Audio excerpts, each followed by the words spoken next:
जय माता दी।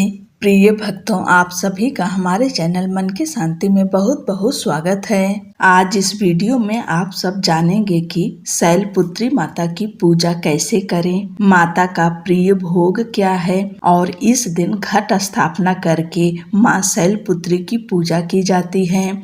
घट स्थापना का शुभ मुहूर्त कब है, सब कुछ इस वीडियो में जानेंगे। वीडियो में अंत तक अवश्य बने रहिएगा।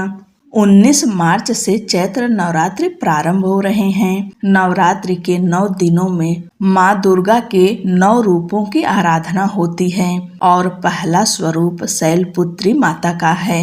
पर्वतराज हिमालय की पुत्री होने के कारण देवी को शैलपुत्री कहा जाता है। पहले दिन माँ शैलपुत्री की पूजा करने से साधक के मूलाधार चक्र जागृत होता है और जीवन में सुख, समृद्धि और आध्यात्मिक शक्ति प्राप्त होती है।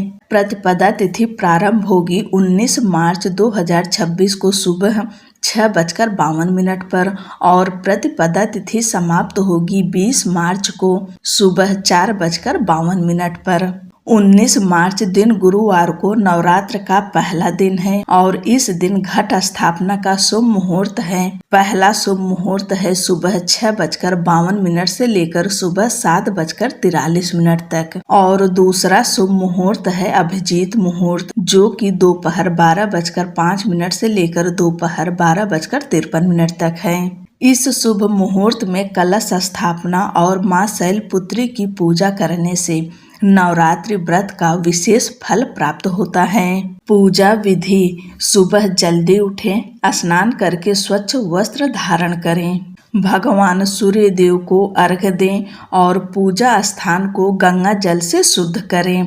एक चौकी लगा लें, उस पे लाल वस्त्र बिछाकर माता को विराजमान करें। माता के दाहिनी तरफ घट स्थापना करें। अगर आप अखंड दीपक जला रहे हैं तो, अगर घी का दीपक जला रहे हैं तो उसे माँ के दाहिनी तरफ रखें और अपने बाईं तरफ, अगर तिल के तेल से अखंड दीपक जला रहे हैं तो माता के बाईं तरफ रखें और अपने दाहिनी तरफ होगा। इस तरह से अखंड दीपक आप जलाएं। घट स्थापना के लिए मिट्टी की वेदी बनाकर उसमें जौ बो दें। उसके ऊपर जल से भरा कलश स्थापित करें। कलश आप मिट्टी का ले सकते हैं, पीतल का ले सकते हैं, तांबे का ले सकते हैं, चांदी का ले सकते हैं, लेकिन भूलकर स्टील का कलश ना लीजिएगा।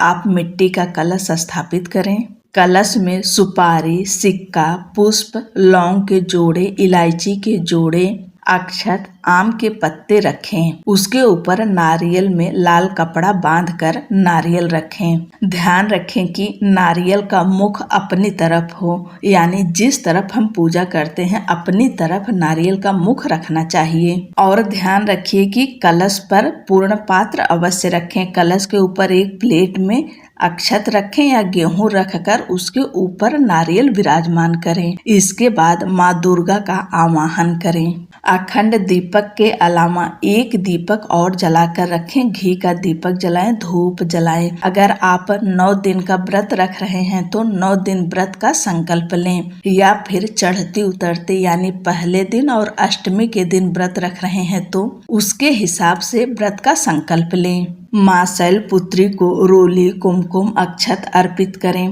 पुष्प अर्पित करें। माता को श्रृंगार की सामग्री अर्पित करें। माँ शैलपुत्री को सिंदूर अवश्य अर्पित करें। लाल रंग की चुनरी अर्पित करें। शैलपुत्री माता को 5 फल अर्पित करें। अलग अलग 5 तरह का फल ना हो तो एक ही फल का भोग लगाएं। आप चाहे पंचामृत का भी भोग लगा सकते हैं, पंचमेवे का भी भोग लगा सकते हैं, लेकिन माँ शैलपुत्री का प्रिय भोग है घी। अगर आपको गाय का शुद्ध घी मिले तो माँ को घी का भोग अवश्य लगाएं। मान्यता है कि घी का भोग लगाने से आरोग्य और रोगों से मुक्ति मिलती है, इसलिए माँ को घी का भोग लगाएं और बाद में इस घी को पूरे परिवार के साथ ग्रहण करें। माँ शैलपुत्री का मंत्र है ओम देवी शैलपुत्रे नमः। इस मंत्र का आप 108 बार जप कर सकते हैं या कम से कम 11 या 21 बार अवश्य जप करें। इसके बाद दुर्गा सप्तशती का पाठ करें, अंत में आरती करें और पूजा में हुई गलती के लिए क्षमा प्रार्थना करें। अब आप सब शैलपुत्री माता की कथा सुनेंगे। उससे पहले शैलपुत्री माता का स्वरूप जानिए। नवरात्र के पहले दिन पूजी जाने वाली देवी माँ शैलपुत्री का स्वरूप अत्यंत शांत, सरल, सुशील और दया से पूर्ण है। माँ का स्वरूप दिव्य और आकर्षक है। उनके दाएं हाथ में त्रिशूल और बाएं हाथ में कमल का पुष्प शोभायमान है, जो उनके अद्भुत और शक्ति से भरे स्वरूप का प्रतीक है। माँ की सवारी वृषभ है। माँ शैलपुत्री का तपस्वी रूप बहुत प्रेरणादायक है। उन्होंने घोर तपस्या की है और समस्त जीवों की रक्षिका हैं।